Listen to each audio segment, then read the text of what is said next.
그 닿던 노새는 그 아래로 빠져나간지라. 한 사람이 보고 요압에게 고하여 가로되 내가 보니 압살롬이 상수리 나무에 달렸더이다. 요압이 그 고한 사람에게 이르되 내가 보고 어찌하여 당장에 쳐서 땅에 떨어뜨리지 아니하였느뇨. 내가 네게 은 10개와 띠 하나를 주었으리라. 그 사람이 요압에게 대답하되 내가 내 손에 은 1000개를 받는다 할지라도 나는 왕의 아들에게 손을 대지 아니하겠나이다. 우리가 들었거니와 왕이 당신과 아비새와 이때에게 명하여 이르시기를 삼가 누구든지 소년 압살롬을 해하지 말라 하셨나이다. 아무 일도 왕 앞에는 숨길 수 없나니 내가 만일 거역하여 그 생명을 해하였다면 당신도 나를 대적하였으리이다. 요압이 가로되 나는 너와 같이 지체할 수 없다 하고 손에 작은 창 셋을 가지고 가서 상수리 나무 가운데서 아직 살아있는 압살롬의 심장을 찌르니 요압의 병기를 맡은 소년 열이 압살롬을 에워싸고 쳐 죽이니 백성들로 그치게 하니 저희가 이스라엘을 따르지 아니하고 돌아오자니라. 무리가 압살롬을 옮기다가 숲을 가운데 큰 구덩이에 던지고 그 위에 심히 큰 돌무더기를 쌓으니 온 이스라엘 무리가 각기 장막으로 도망하자. 압살롬이 살았을 때 자기를 위하여 한 비석을 가져 세웠으니 이는 저가 자기 이름을 전할 아들이 없음을 한탄함이라. 그러므로 자기 이름으로 그 비석을 이름하였으며 그 비석이 왕의 골짜기에 있고 이제까지 압살롬의 기념비라 일컫더라. 아멘. 참, 압살롬은 비극의 사람입니다. 그렇게 출중한 외모와 총명함을 가지고 태어나서 자랐음에도 불구하고 그가 가진 것이 있음에도 잘못 생각하고 잘못 스스로 깨달은 것 때문에 그의 뛰어남이 도리어 그를 파멸시켰고 그와 함께한 사람들을 파멸시키고 말았습니다. 14장 27절 말씀에 보면 이 압살롬이 세 아들과 한 딸 다말이라고 이름하는 딸이 있었다고 이야기를 합니다. 그런데 18장 오늘 마지막 절 18절 말씀에 보면 그가 자기 이름을 남길 아들이 없다라고 하는 이야기가 나옵니다. 이 두 사이에 어떤 일이 있었을까요? 아마도 그 아들은 셋이었고 다말이란 딸이 있었는데 다말이란 딸 한 사람 남겨놓고 어린 나이에 그 아이들 셋이 다 죽은 것은 아닌가 하는 예상을 해보기도 합니다. 그 오래전에는 이 아이들의 유아들의 사망률이 높았기 때문에 그럴 수도 있다라고 말하고 넘어갈 수 있을지 모르겠지만, 그러나 기르던 세 아이가 한꺼번에 죽게 되는 일을 경험하는 아버지의 어머니의 마음은 참으로 가슴 아픈 것은 분명하다고 생각을 합니다.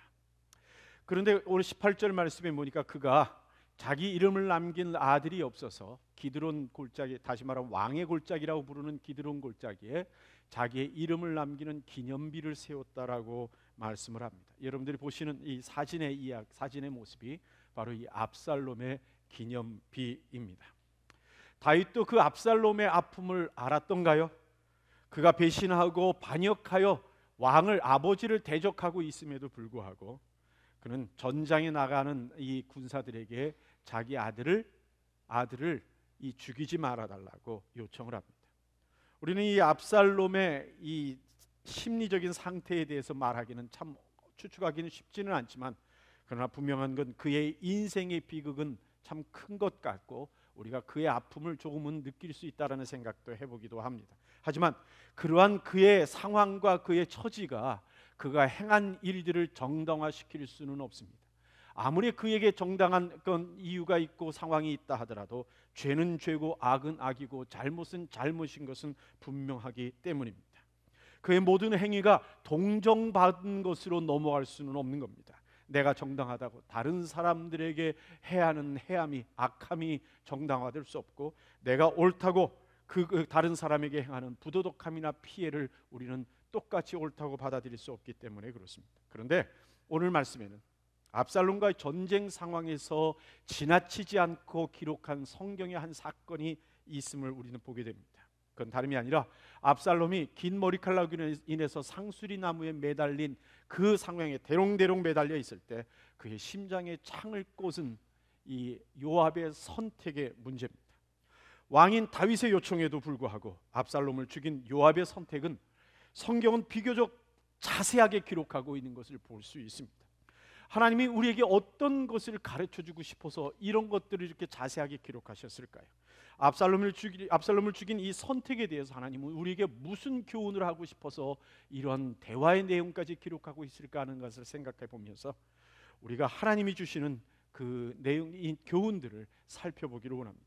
먼저 성경은요, 왕인 다윗이 압살롬을 죽이지 말라고 하는 요청을 한 것에 대해서 아주 자세하게 정확하게 기록하고 있습니다. 오늘 말씀 18장 5절의 말씀에 보면 다윗은 압살롬과 한판의 전쟁으로 결정지으려고 떠나는 이 군사들에게 압살롬을 너그러이 대해달라고 요청을 합니다. 그런데 이 너그러이라는 말 자체가, 이 너그러이 대해달라는 말이 죽일 때 살살 죽이라든가 아니면 고통 없이 죽여달라고 하는 이야기는 결코 아닙니다. 오늘 말씀 12절 말씀에 보니까 뭐라고 표현하고 있느냐면 삼가 누구든지 소년 압살롬을 해하지 말라라고 사람들이 들은 겁니다. 그러니까 그 사람 모든 병사들 귀에 명확하게, 그것도 요청이 아닌 명령으로 주어진 것처럼 사람들은 압살롬을 해해서는 안 되는 것으로 분명하게 들었다는 말입니다. 이 명은 단지 몇몇 사람들에게 이루어진 것은 결코 아닙니다. 오늘 말씀 5절 말씀에 보니까 장군들에게 그 말을 이야기할 적에 모든 군사들이 다 들을 수 있게 했었습니다.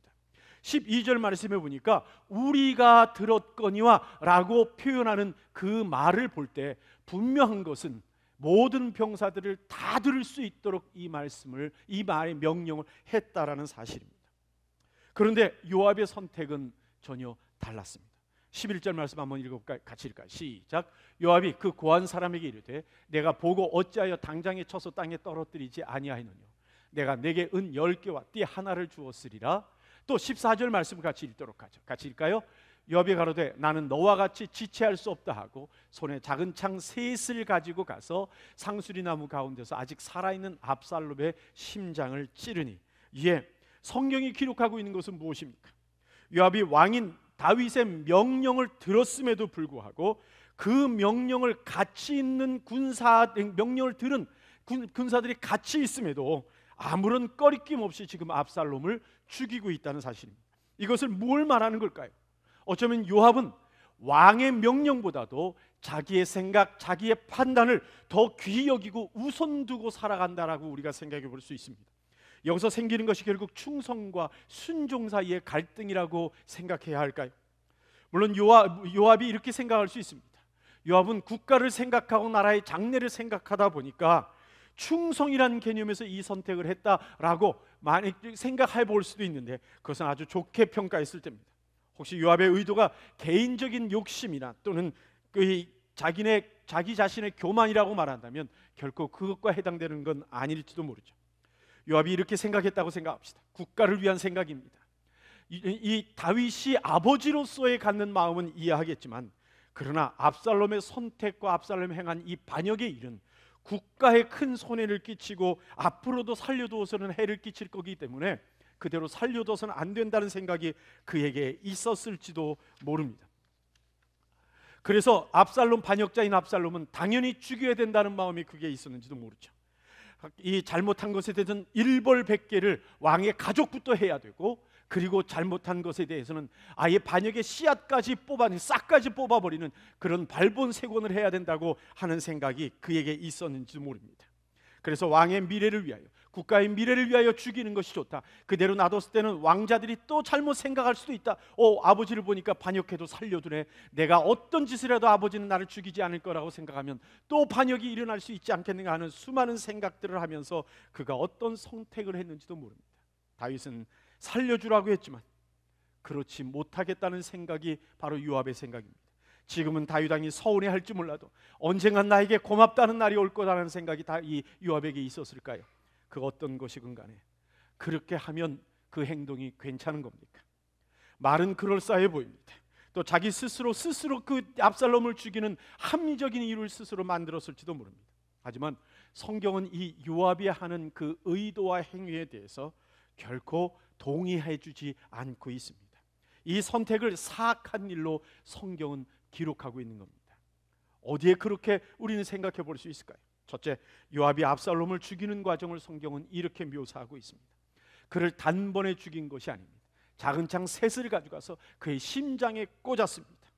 다시 말하면 죽은 압살롬을 죽일 적에 그의 마음속에 순수한 것으로 죽인 것은 아닌 것 같은 느낌이 듭니다. 또 죽은 압살롬, 그가 심장을 찔러 죽였음에도 불구하고 그의 시신을 가만 놔두지 않았습니다.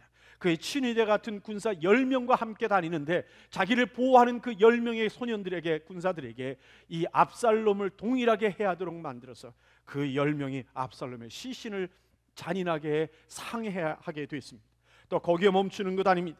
오늘 말씀의 17절 말씀에 보니까 숯불의 깊은 구덩이에다가 이 압살롬의 시신을 던져두고는 그리고 심히 큰 돌무더기를 거기에 쌓았다고 이야기를 합니다. 다시 말하면 한두 사람이 아니라 사람 모두에게 어쩌면 돌을 던져서 그 무덤을 만들었습니다. 다윗에게 시신을, 죽은 시신을, 아들의 시신을 가져간 것이 아니라 도리어 다윗에게 그 시신을 볼 수 없게끔 그를 땅에 완전히 묻어서 꺼낼 수 없게 만들어버리고 만 겁니다. 이를 통해서 느끼는 것은 결국 요압의 행동은 다윗에 대한 거역의 마음이 확고했다라는 사실입니다. 다윗이 무엇이라고 말했던 간에 자기의 생각을 실행하려고 하는 확고한 마음이 그에게 있었던 겁니다. 그럼 결국은 다윗이 살려주라고 말하는 처음의 명령 때부터 그의 마음에 귀담아 듣지 않았던 것일 수 있음을 우리는 알 수 있습니다. 왕이 무엇이라고 하든 자신은 자기의 생각대로 합니다. 자신의 판단이 왕의 판단보다 위에 있고 왕의 요청보다 위에 있다는 교만함을 가지고 있는 것입니다. 그래서 압살롬의 죽임을 수치스럽게도 만들어버리고 만 겁니다. 요압의 행위는요, 함께한 군사들에게 자기가 누군가 하는 것을 드러내는 행위일 수밖에 없습니다. 다시 말하면 왕의 명령 위에 자기가 있다는 사실을 드러내고, 그리고 공개적인 것을 죽이는 것뿐만 아니라 왕의 명했음에도 그의 아들조차 내 마음대로 죽일 수 있는 그러한 사람이, 그런 자신의 존재를 드러내고, 그리고 그를 큰 돌무더기를 만들어서 그것을 사람들이 볼 수 있게 만들어버리고 만 겁니다.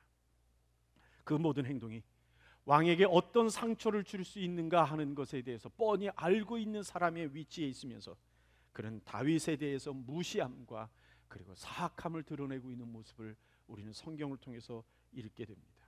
어쩌면 이런 생각이 있었는지 모르죠. 다윗 왕이 예루살렘으로도 도망와서 마하나임에 왔습니다. 마하나임은 누구 땅입니까? 자기가 군사를 이끌고 진치고 있는 땅입니다. 그러니까 왕이 어디에 온 겁니까? 자기의 품 안에 온 겁니다. 자기의 세력권 안에 왔고 자기가 다스리는 군사들의 힘을 필요로 해서 온 겁니다. 그러니 그 마음속에 왕도 자신의 힘 아래 있고 내 힘을 의지하고 있다라고 하는 그 마음에 스스로 높이는 마음이 있었는지도 모르겠습니다. 성경은 요압의 사악한 마음을 13절 말씀을 통해서도 또한 설명을 합니다. 같이 한번 읽어볼까요? 아무 일도 왕 앞에서 숨길 수 없나니 내가 만일 거역하여 그 생명을 해하였다면 당신도 나를 대적하였으리라. 이게 무슨 사건인지 여러분 아시겠죠? 한 병사가 이 상수리 나무에 이 압살롬이 달려 있는 것을 보고는 쫓아와서 요압에게 얘기합니다. 요압이 뭐라고 얘기하죠? 왜 안 죽였느냐고. 만약 내가 죽였으면 상으로 내가 은 10개 하고 그리고 백성이 자랑스럽게 자기를 드러내는 띠를 주었을 텐데 라고 말합니다. 그러자 그 병사가 하는 얘기는 뭐라고 그러는 겁니까? 만약 내가 압살롬을 죽였다면 그 사건을 왕이 모르겠느냐? 알 것이다. 그런데 당신이 내가 왕 앞에 섰을 때 왕이 분노하고 그리고 섭섭해서 나를 징계하려고 할 적에 당신이 내 편 들겠느냐? 그렇지 않다. 왕의 마음을 다스리기 위해서 당신은 분명히 나를 죽였을 것이다. 그리고 그 나를 죽임으로써 모든 책임을 나에게 덮어 씌우려고 하지 않았겠느냐라고 이야기를 하는 겁니다. 무슨 말일까요? 주변 사람들이, 군사들이 다 누구를 아는 겁니까? 요압이 누군지를 아는 겁니다. 다른 이들도 요압이 어떤 종류의 성격의 사람인지를 알고 있는 겁니다. 결국 이런 사람을 우리는 한마디로 뭐라고 이야기하면 될까요? 자신을 위한 사람입니다. 자신을 위한 사람입니다. 철저하게 자신을 위해서 집중하는 사람이 바로 이런 사람입니다. 나라를 위하는 것도 자신을 위합니다. 그리고 다른 사람과 교제하는 것도 자신을 위합니다. 선을 행한다고 하는 것도 자신을 위한 것입니다. 자기의 생각에 맞는 한은 함께합니다. 그리고 선을 행하고 의로운 것 같은 행위를 하기도 합니다. 그러나 자기네 생각과 다르면 왕조차도 우습게 여기며 돌아서서 배반하는 것이 이러한 모습입니다. 앞뒤를 따지지 않고 자기의 선택과 자기의 행동을 결정하는 것이 이러한 사람의 모습입니다. 공동체 안에서 지극히 위험한 자의 모습이기도 합니다. 입으로는 옳은 말을 합니다. 옳은 논리의 이야기를 합니다. 하나님의 뜻을 성경에서 찾아 이야기를 하는 것처럼 보입니다. 그러나 그 끝이 자기이기 때문에 결코 유익하지 않은 사람입니다. 결코 하나님이 인정하시는 믿음의 사람은 아닌 겁니다. 그러면 오늘 말씀을 통해서 하나님이 우리에게 가르쳐 주시는 이야기는 뭘까요? 이 요압의 이야기를 단순히 다윗 왕의 이야기로 넘어가면 안 됩니다. 또 압살롬을 죽인 사건으로 그냥 넘어가면 안 됩니다. 이것을 성경이 이토록 자세하게 하나님께서 우리에게 기록하시는 이유는 그 의미가 우리에게 있다라는 것을 가르쳐 주는 겁니다. 하나님이 원하는 건 뭘까요? 성도는 자신에게 순종하는 것이 아닌 하나님께 순종하는 자가 성도라는 사실을 우리에게 가르쳐 주십니다. 자기에게 순종하는 건 결국 하나님을 거역하는 일이 될 수 있는 것을 우리에게 가르쳐 주십니다. 죄된 우리들이 자기에게 순종한다는 얘기는 우리 스스로도 파멸로 이끌어갈 수 있다는 얘기입니다. 왜냐하면 우리가 진리 위에 서 있지 않는 사람들이고 우리는 죄된 가운데 있는 사람이기 때문에 내가 나에게 충성을 하고 나에게 순종한다는 얘기는 결국 나를 악한 곳으로 끌어가게 되는 것을 의미하는 겁니다. 성경은요, 자신에게 순종하는 사람들에 대한 하나님의 책망과 예수님의 책망이 여러 군데에서 나타납니다. 겉으로는 하나님을 섬기는 것 같고, 겉으로는 복음을 위한 것 같고, 겉으로는 신앙을 이야기하고 의의를 이야기하는 것처럼 보일지라도 결국 하나님을 거역하는 결론을 맺는 일들이 성경에 기록되어 있습니다. 어떤 예를 들까요? 사무엘이니까 사무엘 예를 들도록 하죠. 사무엘상 15장 21절부터 22절까지 한번 읽어볼까요? 같이 읽을까요? 시작. 다만 백성이 그 마땅한 멸할 것 중에서 가장 좋은 것으로 길갈에서 당신의 하나님 여호와께 제사하려고 양과 소를 취하였나이다. 사무엘이 가로되 여호와께서 번제와 다른 제사를 그 목소리 순종하는 것을 좋아하심같이 순종하시겠나이까? 순종이 제사보다 낫고 듣는 것이 수양의 기름보다 나으니라. 예, 사울은 여호와 하나님께 제사를 드리기 위해서 가장 좋은 것으로 모아왔다고 이야기를 합니다.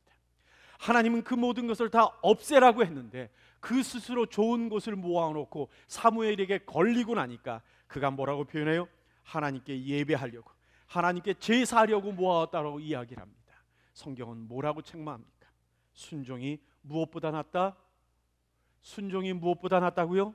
제사보다 낫다고 성경이 우리에게 말씀하십니다. 그러면서 사울을 책망하시죠. 그것은 하나님의 명령이 아닌 자기의 욕심에 순종한 겁니다. 하나님에게 순종한 것이 아닌 자기 자신의 욕심에 순종한 자의 모습입니다. 또요, 사무엘상 13장 13절 14절 말씀을 같이 한번 읽어보죠. 같이 읽을까요? 시작. 사무엘이 사울에게 이르되 왕이 망령되이 행하였도다. 왕의 하나님 여호와께서 왕에게 명하신 명령을 지키지 아니하였도다. 그리하였다면 여호와께서 이스라엘 위에 왕의 나라를 영영히 세우셨을 것이오늘. 그렇습니다. 사울이 하나님의 때를 기다리지 아니하고 성급하게 제사를 드리고 전쟁에 나가려고 했습니다. 모양은 전쟁 전에 하나님께 제사 드리는 겁니다. 마치 하나님을 인정하는 왕의 모습처럼 보여집니다. 하지만 실상은 전쟁의 주인이신 하나님을 인정하지 않는 겁니다. 전쟁의 긴급함에 하나님을 기다리기보다는 빨리 자기 스스로가 하나님께 제사하는 것을 해치움으로써 전쟁은 자신과 백성이 행하는 것이라는 것을 증명하고 싶은 마음이 있는 겁니다. 하나님께 드리는 제사를 형식으로 행하고 백성들에게 보여주는 행사로 이 제사를 드리고 만 결과 그는 자신을 위하여 제사를 한 사람이 되어버리고 말았습니다. 하나님은 이 제사를 결코 하나님을 위한 예배라고 보시지 않습니다. 그것은 사울 자신을 위한 예배라고 성경은 우리에게 가르쳐 주십니다. 이러한 일은 예수님과 제자들 사이에서도 나타납니다. 요한복음을 나누면서 언급했던 적이 있습니다. 마가복음 3장 17절 말씀입니다. 같이 한번 읽을까요? 시작. 또 세베대의 아들 야고보와 야고보의 형제 요한이니 이 둘에게는 보아너게 곧 우리의 아들이란 이름을 더하셨습니다. 예, 야고보와 요한 두 형제에게 성경은 뭐라고 표현합니까? 보아너게 우리의 아들이란 이름을 별명을 더했다고 표현합니다. 그 이유가 무엇일까요? 누가복음 9장 54절부터 56절에 나타나 있습니다. 같이 한번 읽을까요? 제자가 야고보와 요한이 이를 보고 가로되 주여 우리가 불을 명하여 하늘로 쫓아내려 저희를 멸하라 하기를 원하시나이까? 예수께서 돌아보시며 꾸짖으시고 함께 다른 촌으로 가신다. 예. 야고보와 요한 두 형제가 사마리아 길로 가시다가 마을에 들어가시는 예수님을 그 마을 사람들이 들어오지 못하게 거부하자 그 마음속에 분노를 일으키며 주님 앞에 이야기하는 겁니다. 하나님, 저 예수님을 막는 이들을 하늘을 명해서 불로 태워 죽일까요? 이야기를 합니다. 그때 주님께서 뭐라고 말씀하십니까? 이 두 형제의 분노에 대해서 하나님의 분노, 하나님을 위한 분노, 예수 그리스도를 위한 분노로 보시지 않는다는 겁니다. 겉으로는 예수를 위한 분노처럼 보여질지는 몰라도 그것은 자신을 위한 분노이고, 그리고 하나님의 마음이 아닌 자기의 감정에 순종하는 것임을 주님께서 지적하고 있는 겁니다. 예수님은 마태복음 16장 22절에서 예수님 받으실 고난과 죽음에 대하여 베드로가 순간적으로 말리는 장면이 나타납니다. 같이 한번 읽을까요? 베드로가 예수를 붙들고 가나여 가로되 주여 그리마옵소서, 이 일이 결코 주께 미치지 아니하리이다. 예, 그러나 예수님은 이 예수님을 말리는 이 베드로를 잘했다고 칭찬하시지 않습니다. 도리어 꾸짖으십니다. 베드로의 말은 정을 이용해서 그를 사용하는 이 사탄의 횡포, 사탄의 흉계라고 예수님께서 말씀하시는 겁니다. 또 마태복음 26장 50절 51절에서 베드로가 예수님이 잡히신 그 순간에 칼을 들어 그 잡는 사람의 귀를 자른 그때 예수님은 베드로 보고 나를 위해 수고했다 말하지 아니하시고 도리어 귀가 잘린 사람의 귀를 치유해 주시며 그를 책망하십니다. 예수님은 베드로의 충성은 하나님을 위한 순종이 아니라고 말씀하시는 겁니다. 그것은 결국 자기의 열심을 향한 순종이라고 지금 말씀하시는 겁니다. 하나님을 향한 순종이 아닌 자신을 향한 순종은 결국 하나님의 일에 방해가 됩니다. 또 하나님의 뜻을 거역하게 됩니다. 그 열심과 수고가 더하면 더할수록, 그가 더 똑똑하면 똑똑할수록 유익하기보다는 도리어 해가 되고 맙니다. 그러하기에 우리의 수고와 우리의 헌신과 우리의 애씀이 하나님을 향한 수고인지 하나님을 향한 순종인지 아니면 우리 자신을 향한 순종인지에 대해서 우리는 면밀히 살펴야 합니다. 어떤 분들은 교회 안에서 행하는 생각과 선택이 하나님을 향한 순종이 아닌 자신의 성격과 자기의 정의감과 그리고 자기의 판단에 대한 순종으로 드러내는 이들이 있기도 합니다. 그래서 자신의 감정과 자신의 옳고 그름의 판단에 따라 말하고 행동을 하지만 결국은 하나님의 마음을 거역하는 자의 모습을 보여주게 됩니다. 우리의 말, 우리의 선택, 우리의 분노, 우리의 주장, 우리의 비판이 주의 말씀에 순종하는 것인지 자기 자신에게 순종하는 것인지에 대해서 우리는 잘 살펴야 합니다. 그의 열심 있는 수고가 그를 하나님을 거역하는 곳으로 이끌어 가게 됩니다. 그래서 자신의 정의롭고 자신은 성경대로 한다고 하는 결과적으로 가정을 파괴하고 목장을 해롭게 하고 교회를 분열시키고 사탄의 이용물이 되어 죄를 짓는 경우들이 있기도 합니다. 이것은 하나님이 칭찬하시는 것이 아닌 하나님의 책망의 이유가 될 것은 분명합니다. 그러니까 이겁니다. 옳고 그른 것이 문제가 아닙니다. 그것을 하나님이 원하시느냐 하는 것이 그것이 우리가 집중해야 될 부분입니다. 왜냐하면 옳은 것도 때가 아니면 틀린 것이 되고 의로움도 때가 아니면 해로운 것이 되기 때문에 그러합니다. 그래서 우리에게는 충성보다 뭐가 중요하다고요? 순종이 중요합니다. 다시 합시다. 충성보다 순종이 중요하다. 그렇습니다. 요압의 행위는 그 어떤 이유를 들어도 다윗 왕에 대한 불순종인 것은 분명합니다. 그 결과 다윗에게 큰 근심거리가 되었습니다. 우리 또한 우리 자신에 대한 순종 때문에 하나님의 근심거리가 되지 않는 우리가 되었으면 정말 좋겠습니다. 말씀을 맺습니다. 2주 전에 연합부흥회 강사로 오신 목사님이 하신 설교 중에 예를 들며 이런 예를 든 것이 하나 있었습니다. 암세포에 관한 이야기를 들었습니다. 전 그 암세포에 관한 이야기가 머릿속에 이렇게 또 쓱 거져서 이번에 그 부흥 집회를 다녀오면서도 계속 그 생각이 머릿속을 떠나지 않았습니다. 무슨 말이냐면 사람 몸속에 들어간 이 암세포의 목적은 그 사람의 온몸을 자기와 똑같은 세포로 만드는 것이고 바꾸어 놓는 거라는 겁니다. 그런데 그 끝은 잘 되는 것이 아니라 그 사람의 파멸과 함께 자기도 죽고 마는 거라고 하는 이야기를 했습니다. 그러니 어느 하나 유익한 것이 아니라고요. 자신의 생각과 같은 사람들을 자기 스스로가 확산시켜서 만든 결과가 결국 파멸이라고요. 교회 안에 그런 사람들이 없어야 한다라고 하는 그 말을 했던 것을 기억합니다. 그것이 제 머릿속에 이렇게 남아서 계속 생각하게 되었습니다. 결국 그겁니다. 암세포는 자신이 거하고 있는 공동체를 위해서 존재하는 세포가 아닙니다. 자신을 위해 존재하는 세포란 얘기입니다. 자기 자신에게만 순종하는 세포입니다. 저는 목사로서 하나님께 순종하는가, 아니면 내 자신이 목사라는 저 자신에게 순종하고 있는가 하는 생각을 좀 해보았습니다. 우리 모두도 생각해야 될 바라고 생각을 합니다. 나는 나 자신에게 순종하며 살고 있고, 그리고 내 스스로 생각하는 나 자신의 신앙생활에 순종하고 살아가고 있는가, 아니면 하나님의 마음과 뜻에 순종하고 살아가고 있는가 하는 겁니다. 목사인 저는 하나님의 말씀에 순종하는 말과 선택을 하며 살아가고 있는가, 아니면 목사라는 직책을 수행하는 나 자신을 위하여 말과 행동을 하며 살아가고 있는가 하는 겁니다. 만일 제 자신이 그렇게 나 자신을 위하여, 내 자신의 직분과 내 자신의 행함을 위하여 순종하고 있는 사람이 된다면 결국 우리 교회를 파멸로 이끌게 되지 않겠는가, 그리고 나 자신 또한 망가뜨리지 않겠는가 하는 생각을 해보았습니다. 그래서 결과적으로는 하나님 마음에 아픔을 드리는 근심 덩어리가 되지 않겠는가 하는 생각을 해보았습니다. 여러분, 우리 모두는 누구에게 순종하는 사람들입니까? 우리를 창조하시고 우리를 구원하신 하나님께 순종하는 사람들입니까? 아니면 하나님의 이름과 명분은 가졌지만 나 자신의 생각과 원칙과 명분과 감정과 그리고 내 주장에 순종하는 성도들입니까? 우리 예수님께서는 마태복음 26장 39절에서 기도하시며 이렇게 말씀하셨습니다.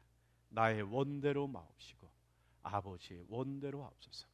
그가 원함은 많고 바라는 것은 있을지 몰라도 결과적으로 하나님의 원대로 되기를 원하셨고, 또 42절 말씀에 보니까 아버지의 원대로 되기를 원하나이다 라는 것으로 기도의 결론을 맺었던 것을 보게 됩니다. 그 주님께서는 자기의 생각을 내려놓으시고 하나님께 죽기까지 순종하심으로 우리의 구원을 이루신 분입니다.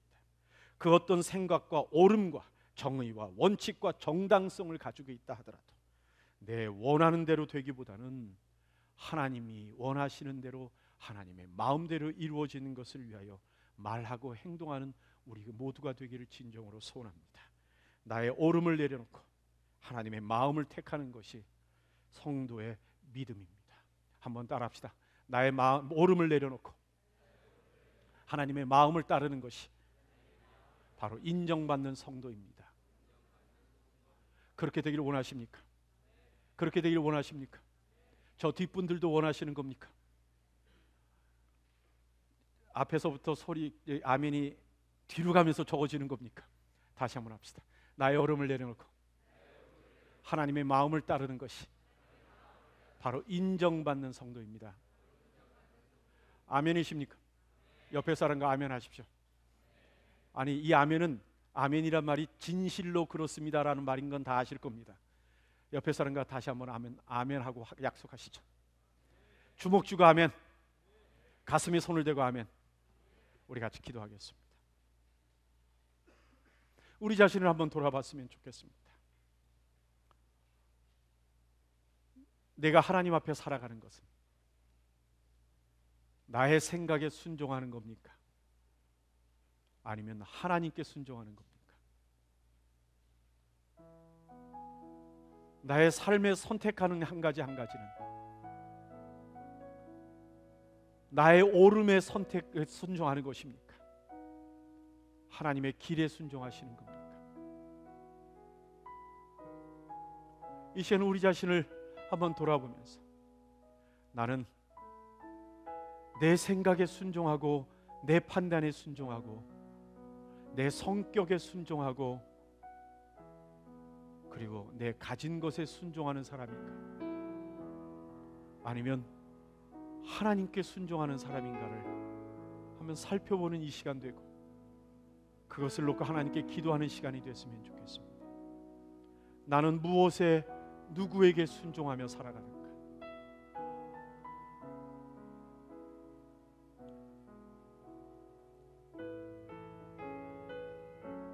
내 생각에 순종하고 나 자신에게 순종하면 끝은 파멸이고 분열이고 아픔이고 고통이고 헤어짐